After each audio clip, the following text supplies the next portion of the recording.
دل میں نفرت اور لبوں پر بددعا ہوتی نہیں، دل میں نفرت اور لبوں پر بددعا ہوتی نہیں، سب خفا ہو جائیں لیکن ماں خفا ہوتی نہیں، دل میں نفرت اور لبوں پر بددعا ہوتی نہیں، سب خفا ہو جائیں لیکن ماں خفا ہوتی نہیں۔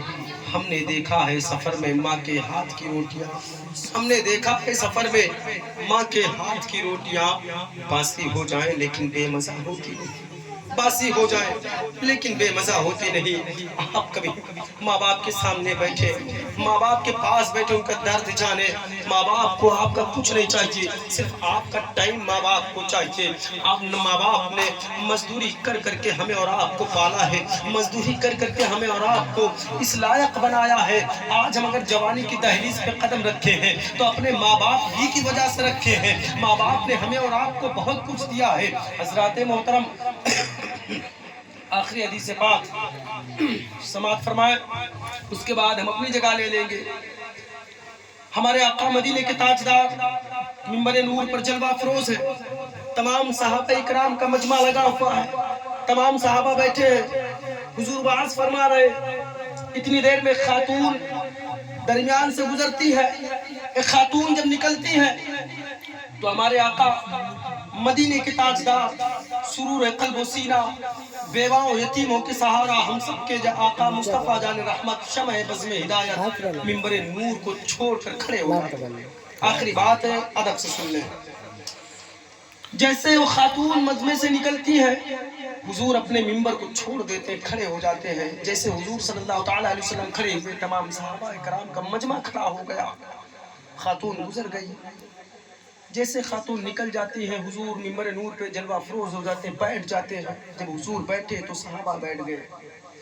صحابہ نے سب سے پہلے سوال کیا، یا حبیبی یا رسول اللہ فداک امی و ابی، اے میرے آقا، اے مدینے کے تاجدار، میرے ماں باپ آپ پہ قربان، میری جانیں آپ پہ قربان، یا رسول اللہ آپ یہ بتا دیں یہ کون ایسی مقدس خاتون ہے، یہ کون ایسی شخصیت ہے جس کی تعظیم کے لیے نبیوں کا نبی کھڑا ہو جائے، جس کی تعظیم و توقیر کے لیے 1,24,000 کم و بیش 2,24,000 نبیوں کا سردار، نبیوں کا امام کھڑا ہو جائے، اللہ کے بعد جس نبی کا مقام و مرتبہ وہ نبی کھڑا ہو جائے۔ ہمارے آقا جواب دیتے ہیں، اے میرے پیارے صحابہ، یہ کوئی معمولی خاتون نہیں ہے، بلکہ یہ حضرت حلیمہ سعدیہ ہیں، جن کا دودھ تمہارے نبی نے پیا ہے۔ اللہ اکبر۔ اب آپ سوچیں کہ ہمارے نبی نے قولاً نہیں کہا ماں کی قدر کرو، عزت کرو، عملاً حضرت حلیمہ سعدیہ نے حضور کو جنا نہیں ہے بلکہ حضور کو دودھ پلایا، دودھ پلائی، ماں کی اتنی قدر حضور کر رہے ہیں۔ تو آپ سوچو جس ماں نے ہمیں اور آپ کو پیدا کیا ہے اس کی قدر کتنی ہمیں اور آپ کو کرنا چاہیے، کتنی قدر کرنا چاہیے۔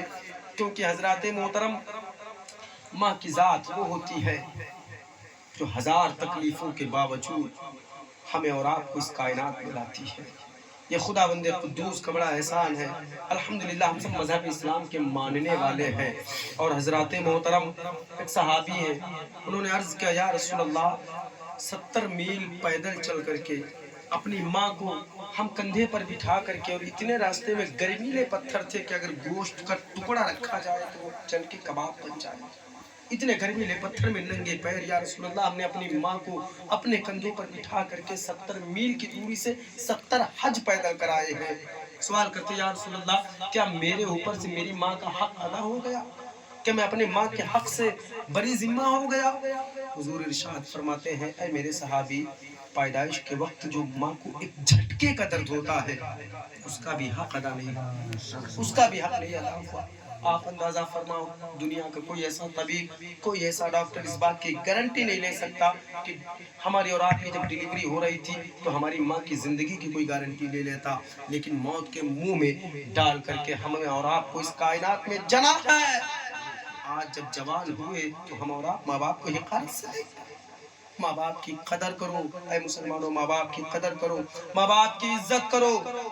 جب تک باپ زندہ ہے آپ کی ہمت گھٹانے والا کوئی نہیں ہے، جب تک ماں زندہ ہے آپ سے لاکھ لوگ بد دعا کریں، ماں کی ایک دعا ساری بد دعاؤں کو ختم کر دیا کرتی ہے۔ بس میں آخری گزارش یہی کروں گا آپ تمامی حضرات سے کہ جب تک زندہ رہے اللہ رب العزت کی بارگاہ میں اپنے سر کو جھکاتے رہیں، اللہ کی عبادت کریں، خدا کی عبادتیں کریں اور اپنی ماں باپ کی قدر کریں، ماں باپ کی عزت کریں۔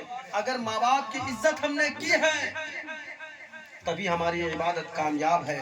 آج ہم ماں باپ کو ستائیں، ماں باپ کو رلائیں اور قرآن خوانی کروا دیں، حج پڑھائیں، معاف ہو جائے گا؟ نہیں ہو سکتا۔ ماں باپ کی قدر کریں، ماں باپ کی عزت کریں، اور جب تک بس وآخر دعوانا ان الحمدللہ رب العالمین، بولنے میں جو خطا لغزش واقعی ہوئی تمام سامعین و سامعات کو گواہ بنا کر ہم اللہ کی بارگاہ میں توبہ کرتے ہیں۔ استغفر اللہ ربی من کل ذنب و اتوب الیہ، استغفر اللہ ربی من کل ذنب